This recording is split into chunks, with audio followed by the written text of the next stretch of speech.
Ce qui se produit, c'est qu'on a une planète qui a été grande par rapport à la population humaine pendant toute l'histoire du Quaternaire, celle où les hominidés sont apparus. On avait une planète qui était immense, qu'on avait même du mal à coloniser, à connaître, à appréhender géographiquement.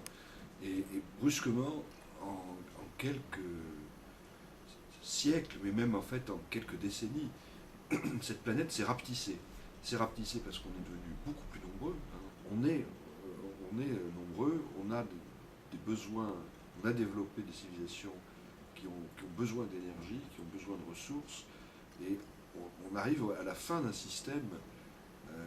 Alors, le passé est une analogie intéressante, mais probablement limitée, parce que on ne reviendra pas, sauf catastrophe qui n'est pas souhaitable, à un état où justement l'humanité était un fardeau un peu léger pour la planète, c'est-à-dire peu de monde, avec des ressources qui étaient régulièrement renouvelées, on était dans un monde durable, et cet état-là, on aura beaucoup de mal, et je pense une impossibilité complète d'y revenir.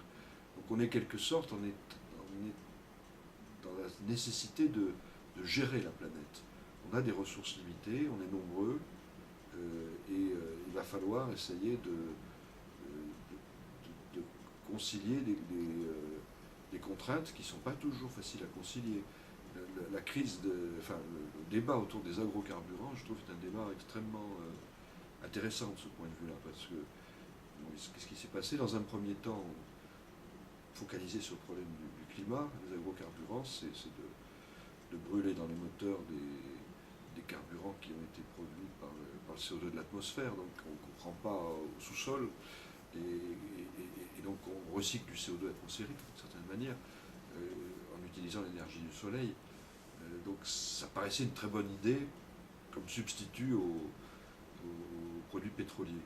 Et puis on se rend compte que c'est pas si simple, parce que on a des terres cultivables limitées, donc si on utilise ces terres qui servent à alimenter une partie de la planète pour produire des carburants, c'est ça en moins pour l'alimentation.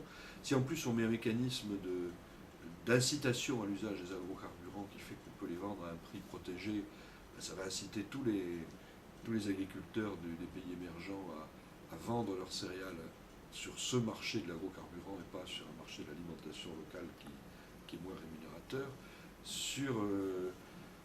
Et puis vient s'ajouter à ça le problème de la biodiversité. C'est parmi les potentiels que la planète doit préserver, qui sont liés au problème climatique, mais qui ont leur indépendance en tant que thématique environnementale. Il y a le problème de la biodiversité, maintenir une dynamique et une diversité du vivant la plus large possible.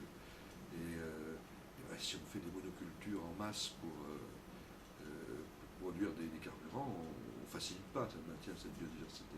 Donc on voit qu'il y a tout un écheveau de problèmes qui sont compliqués à analyser les uns par rapport aux autres, mais de manière générale, ça renvoie à cette idée qu'on ne pourra pas habiter cette planète sans la gérer au mieux, de manière la plus intelligente possible. Actuellement, de toute façon, on est en train de la gérer, mais sans trop y réfléchir.